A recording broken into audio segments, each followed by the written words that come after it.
Viewer discretion is advised. Some of these accents are truly terrible, so you've been warned. Hello and welcome back. J2.0 here, back with Expedition Vikings 2. So the mission is to discuss options with Austria. So we've got a few more. You know, we can speak to Nerfja, for example. Nerfja, let me fight him. Oh, okay, sorry. Let me fight him. Right, oh yeah, the accents are all going to be completely different from the last episode because, well, I just can't remember them. Alright, let me fight him. I can handle myself. A pleading tone creeps into Nerfja's voice. It's not something you hear often from her. Don't underestimate... Why am I doing an accent of Arnold Schwarzenegger almost, as a woman? I don't... okay, let me just... okay. Don't underestimate... I think I'm just going to do a normal voice for her. Don't underestimate Austria. He's stronger than you are. I believe the gods will favour me. Just be careful. Asleep would be a terrible thing. Okay, we're getting somewhere with your voice. Okay. I can't believe it came to this. A man that bitter with sons that stupid. It was just a matter of time. What actually happened out here? I heard loud voices and went to take a look. They were all out here with their weapons, having some argument about whether or not to set fire to the hall. I asked them what they were doing. He holds up his hand and smiles weakly. Not at all in a judgmental way. Otter and Toast ganged up on me and laid me out. I really should have been more careful, but for all of old Erlinger's bile over the years, I never thought it would go this far. Thanks for looking out for us. Kito grinned sheepishly. Of course. It feels this whole clan has turned against me. These tensions have simmered for far too long. Sigurd was controversial thing. Those he angered fear that you won't bring the change they desire. It's not your fault. We'll deal with Erling after the duel tomorrow. Erlinger lost all of his sons tonight. He might as well be out for vengeance. But he has no way to get it anymore. Yeah, okay. So that was a bit confusing in the end. I don't know if you noticed. I forgot which accent was for which. Dark eyes size you up under elaborately braided hair. There's something mysterious and dangerous about this woman. You made short work of these mules, man after my own heart. She's quite sexy actually, in a sort of cut me in the back when I'm sleeping sort of thing. How's that? Nobody fucks with me and lives. You seem to be similarly inclined. I must admit, I enjoyed it. She smiles and you're reminded of the snake on school's banner. Oh, you enjoyed it, did you? Good for you. Might want to keep that sort of thing to yourself in the future though. Subtlety will take you far, even around here. I'm glad I got a chance to meet you now. I'm sure this won't be the last time we see each other. She holds up her cup in salute, then slithers away into the crowd without asking your leave. Your mother wraps you in a warm embrace. There's a hint of tears in her eyes. Well fought, my child. Your father will be so proud.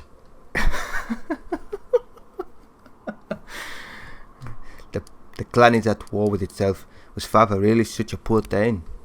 She looks away. Sigurd was always more a warrior than a leader, but he was no worse than most.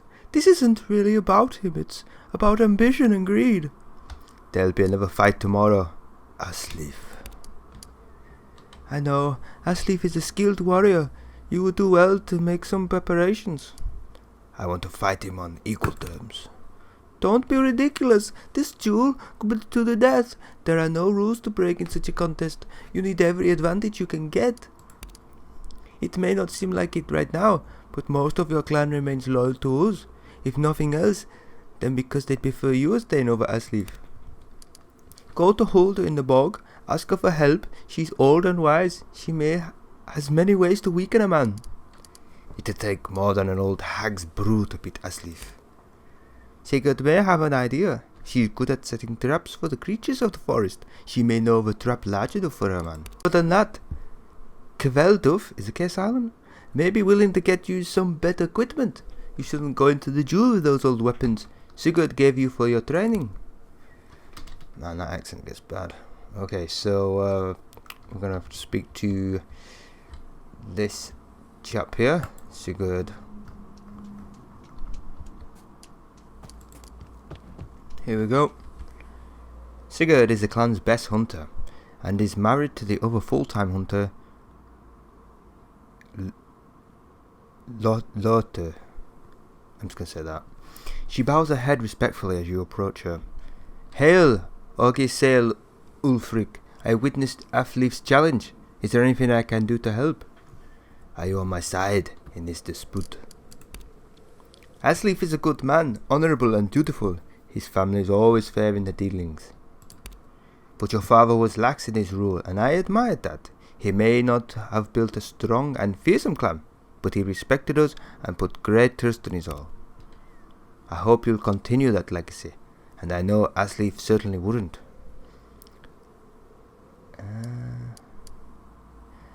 Astrid suggested you might know of a few tricks to aid me in my duel.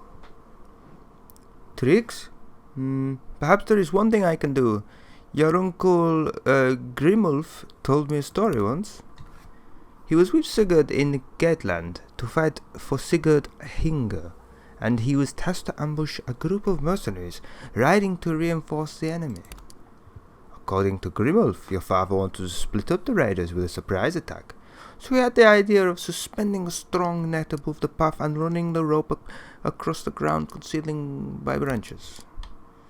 When the first horse stepped on the rope, it came loose and dropped the net down onto the rider, tangling him up and causing him to fall off the horse.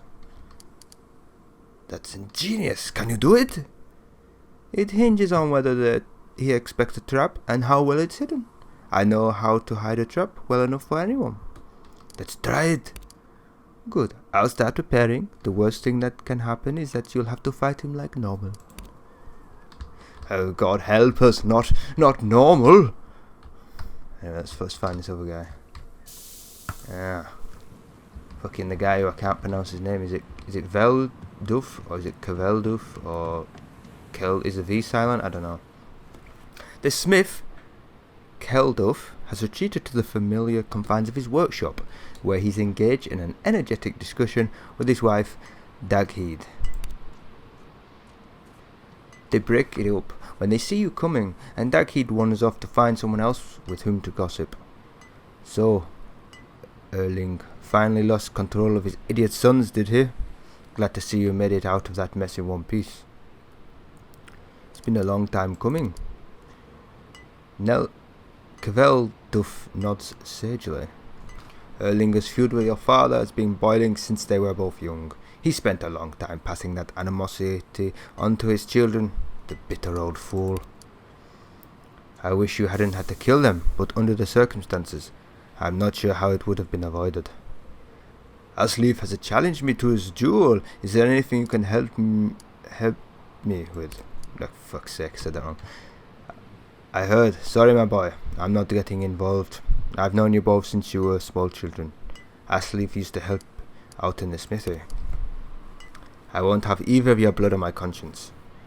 I don't plan to kill him. I just have to beat him to defend my seat. The smith crosses his massive arms and shakes his head. Such things rarely go according to plan. In the heat of the moment, with a sword in your hand, I won't be responsible. The decision is final. Okay, so we have two choices. We can do the leadership or the sense.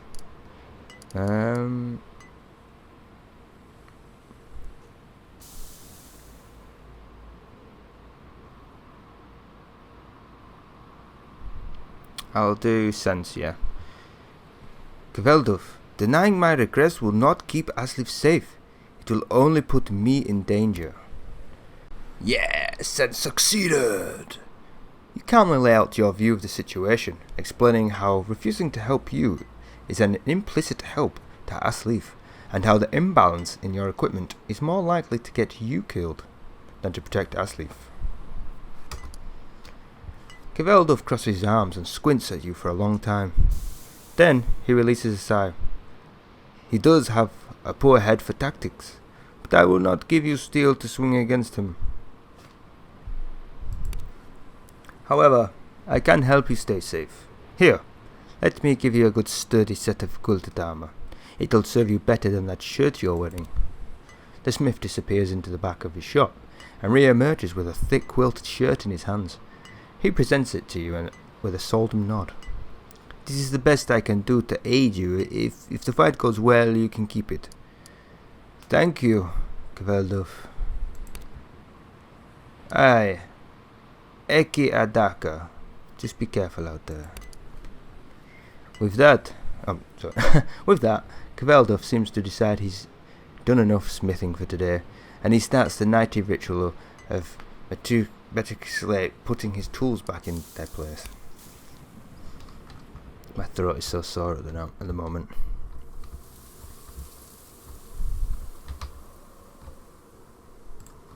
But it's all good. It's more my own fault. Too much drinking, too much smoking. Weekend.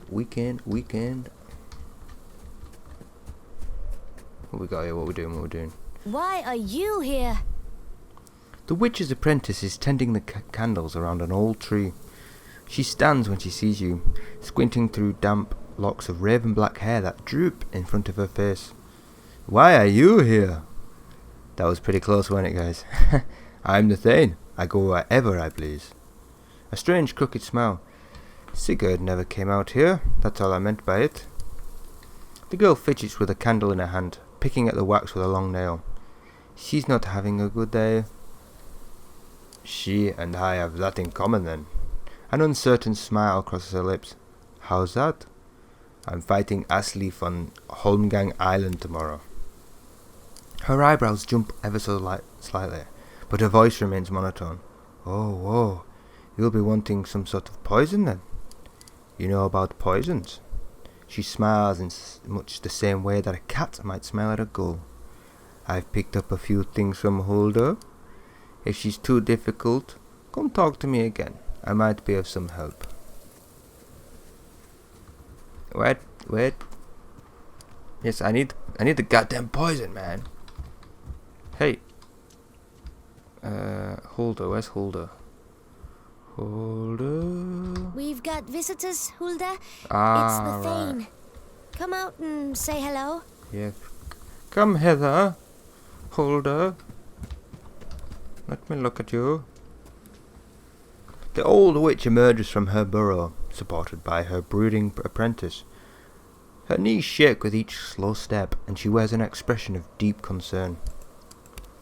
She stops a few yards outside the hut and blinks at you confused. What are you doing home so soon? Did you say not to go? I haven't gone anywhere. She takes an uneasy step forward. I made an offering to Thor when you left, and the same night he struck the big willow with a thunderbolt. He brought you back safely, just as he showed me that he would. Roska speaks softly to the old woman. This is Ulfric, the son of Sigurd and Astrid. Do you remember him? The old witch blinks again. She looks at Roskova for a long moment, as though searching for something in the girl's eyes. Then she shakes her head, annoyed. Of course I remember. Don't give me that look. I wouldn't remember. Her attention turns back to you, but her voice is an impatient bark now. Why are you here? Can you make me a poison for me? She holds up a hand, one long dirty frayed nail pointing straight at you. I told you would need the mixture, but you wouldn't take it. Roska's tone is cautious. Hulda? Venom sizzles beneath the old witch's curt admonishment. Quiet, girl! For a long moment nobody speaks. Hulda's eyes bore into long past the point of discomfort. Then they seem to glaze over. I need you to make me a poison. Her eyes wander aimlessly. Of course I'll help you. I always do what I can for you. Last time I gave a good fat rabbit to Thor that he might watch over you on your journey. That very night, the big willow was struck by a thunderbolt. The apprentice tugs gently at the crone's arm. You already said that, Hulda. The old woman grabs Voska's hand and digs her nails into the underside of her girl's wrist. Roska winces visibly. Don't lie, useless cow! I know what I said. I'm not an idiot! You're not well today. Your memory... The old hag screamed so spittle flies from her mouth. Get out of here! Go! I don't want to see you here again. Don't ever come back here, you lying goat! Rosca sighs, defeated, and walks away. On her way past you, she pauses and mumbles, only you can hear. That's the third time today she's banished me forever. She'll call me back when she wets her bed again. Hulda stares at her apprentice through narrow eyes as she leaves. You shouldn't talk to Rosca that way. She's out to make me look like an imbecile, so she can be the new witch. Don't listen to her what she says. There's nothing wrong with me. But she was right. You said the same story twice. Don't you dare. I know what I said. Just tell me what you want, so I can get rid of you. I need a poison to weaken a man in combat. Oh, that gruff voice I'm doing for her is catching on to my accent. I offered you poison. You won't take it. It's gone now. It doesn't keep that long. I have to make a new batch. It'll be at least 2 days. You're out of your mind. It's clear I'll get no help from you. Hulda shouts after you as you leave. There's nothing wrong. There's nothing wrong with me. It's just the evil girl. Fine, get out of here. And don't you ever come back. Okay, let's go speak to Rosca the Black. Rosca's voice is a timid mumble when you find her. I'm sorry you had to see her this way. She's just having a bad day. You have nothing to apologize for. The voice is gone again. It's kind of you to say that, but I grieve for Hulda. She's a wise woman, with a lifetime of knowledge of the plants, the gods, the spirits. I hate to see her mind unravel like this. If you caught her on a better day, I know she could have helped with your jewel. It's alright. I'll make do with her aid. The young witch musters a half smile. You may not have to. If you will accept help... Oh, okay. You may not have to. If you will accept help from a witch's apprentice, I may have something you can use. She sticks an arm deep into her knapsack and pulls out a small jar. It's a powder. If she ingests this in the morning, he'll barely be able to stand at noon. How will I get him to eat it? I'll bring him a concoction and tell him it'll make him stronger, and sure the gods will favour him tomorrow. Won't that make him seek revenge on you? Rosca's lips curl in a sardonic smile. If you win, you can protect me. Please make sure you win. Okay, so these accents are insanely bad, but it's all good. Right. So we end the feast and get some rest. Oh, actually, hold on. Inventory. So we have this. Beautiful. I'm going to use the shield. We'll have the mead. Nice. Can we put that there? Nah. I think I prefer the shield than come on. Ah, it's secondary. Okay. Okay, I get it. Okay, so let's go see this guy. Looks like you have your work cut out for you. You should take care to bring your clan in line before Athling or your standing will be weak. Okay. Ugh. I have to speak to these people.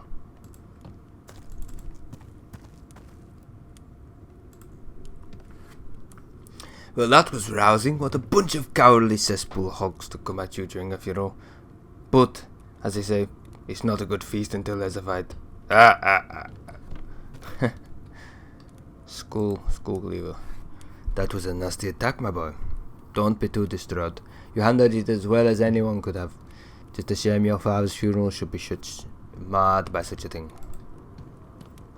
Right, let's get to bed.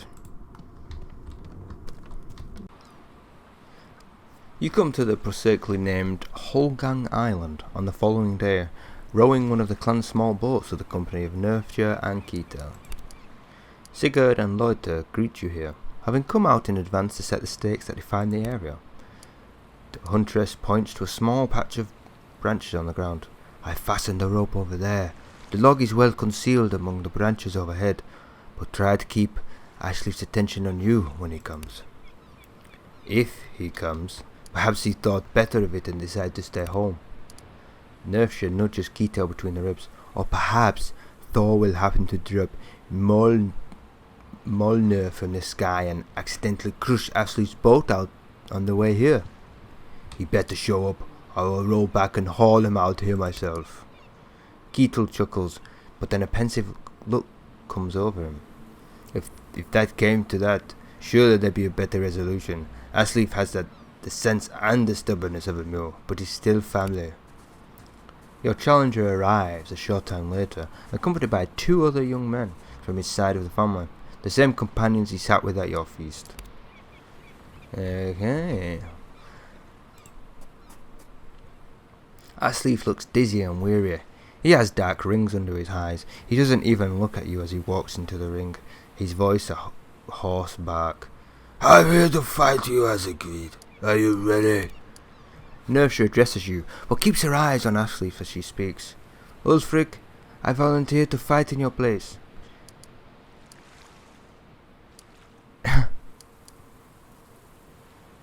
Your offer humbles me, but this is my fight. Come on. Nerfja looks gravely and takes a step back. I understand. Good luck, Ulfric. Are they a couple? Are they gonna fuck? Are they gonna get it together? Because she's a good woman, You walk into the ring opposite Ashleif, and Sigurd motions to your opponent. As the challenger in this dispute, it falls on you to recite the rules of the duel. Ashleif clears his throat and impatiently recites the clan's traditional rules for single combat. I, Ashleif, son of Grimvard, have challenged Ulfric, son of Sigurd, for the right to rule our clan. The winner shall sit as Thane of Skijern and reside in its longhouse. He shall receive no other reward beyond this. Should he survive, he who is defeated may swear fealty to the winner, or his life is forfeit. If either of us falls in the duel, their body shall be buried here. All weapons are permitted. The duel will end when either warrior is dead or incapable of continuing to fight. He gives a final respectful nod and brandishes his weapon. As a challenge, the first strike is yours to make. Nice. Let's do this. Oh shit, I forgot. I should have brought my... No, this is not good. Uh-oh. Well, at least I got him in the trap. But yeah, I will have to remember that. Haha! Son of a bitch! Yeah! Sneaky, sneaky! Right, let's go back one. So he broke out of it. What we got? Let's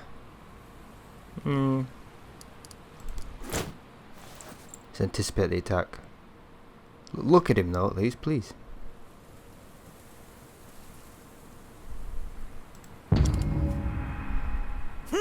Ooh, you bastard. Yeah! Ha ha ha! Yes. That is right. Okay, let's just stay there. He's almost dead. Ouch. Get ready. Oh! Hey! That's right, motherfucker. Gotta knock the fuck out, bitch. Okay. You'll be keeping your skills sharp even without your father around to train you. He trained us both. What do I even have against him? He's a great warrior, and like everyone else I respected him for that. But if the king should raise the lead army tomorrow, how many able-bodied warriors could our clan muster? A dozen? Half the women in the clan are widows, and Sigurd's foolhardy expeditions have caused of it. He bangs his weapon against his second shield and gives you a sombre nod. Son of a bitch, you want to fight me again? Okay. I'll just wait for you to run to me, fool.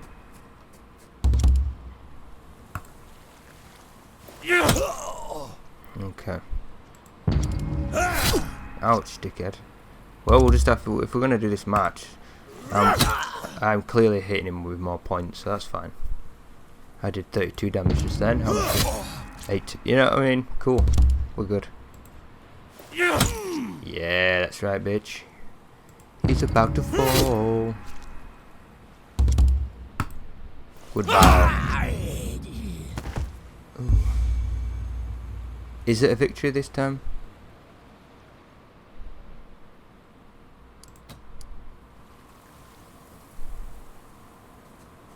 Asleep's second shield crumbles off the grip.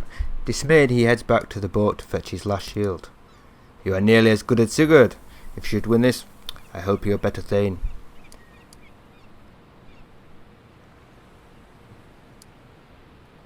If I were to be the worst Thane I could be, I would still be better than you. Yeah, let's do number 2. If I were you to be the worst Thane I would possibly be, I would still be better than you. A twitch of his eye and an entirely merciless smile. Is that a fact? Tell me, how do you plan to govern us?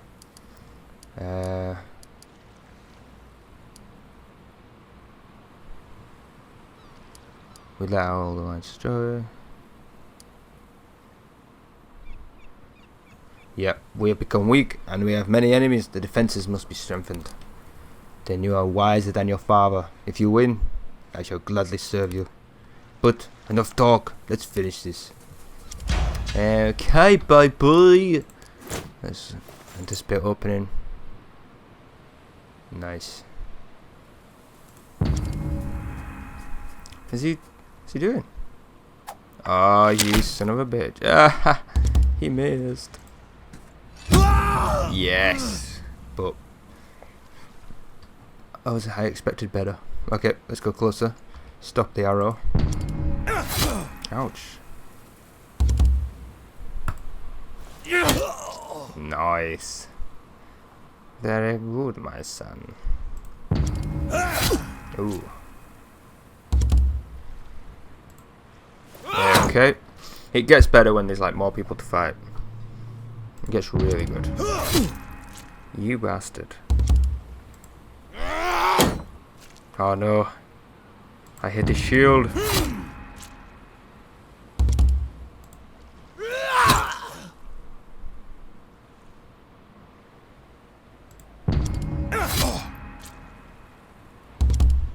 Okay. That was a bit of a slugfest, that was just like 2 massive beasts just smacking each other until one fell. Yeah. Your challenger struggles to get back on his feet, but he leaves his weapon in the mud. In the end, he settles for just sitting on his knees before you, his head hung in a signal of defeat. You got Roscoe to poison me, didn't you? This disease was all you're doing. He shakes his head weakly. And the trick with the net? How could I miss that rope? I've never seen such a trap used in a fight. I don't appreciate such trickery, but I can't deny their effectiveness. Though I'd prefer to bow to a man who could defeat me fairly, I am at your mercy. If you'll accept my surrender, I pledge myself to your service. Yes, we have him. Oh man, execute Asleaf. I was no. I accept your pledge. Some unusual mixture of sadness and relief washes over him. He holds your gaze for a long moment. Then he seems to get back some of the energy the jewel took out of him, and he stands. You show me great honour. I hope my challenge won't linger in the air between us. I want you to know you can depend on me from now on, fully. Ketil extends his hand to Asleaf, who shakes it hesitantly. Glad to have you with us, you big lug. You could put up a good fight. I'll be glad to have you on my side. Nersha reluctantly shakes Asleaf's hand as well. You were a fool to challenge Asleaf, but I hoped you learned your lesson now. I'm too glad to have you with us. Okay, so I think we're going to leave it here. Can we? Yep, alright. We're going to leave it here, guys. Thanks for watching. I hope you enjoyed it. I have to do a bit of editing because, just to make it run a bit smoother for the viewer. So yeah, it'll be a bit of work anyway. I'm going to try and get that up as soon as possible. If you like this episode, do give it a like and support the series. Let me know you're liking it, and if you're new, subscribe to keep up to date, and check out the HTML links. Just copy and paste them into your internet browser, and it'll take you to the groups, Steam group or Facebook or Twitter, and it'll keep you up to date with stuff. The more people that sign up to it, the more I'm going to put updates and information there, because if there's only 2 people, it seems a little bit pointless. But yeah, thanks for watching, guys. You have a good weekend now. Take care. Bye.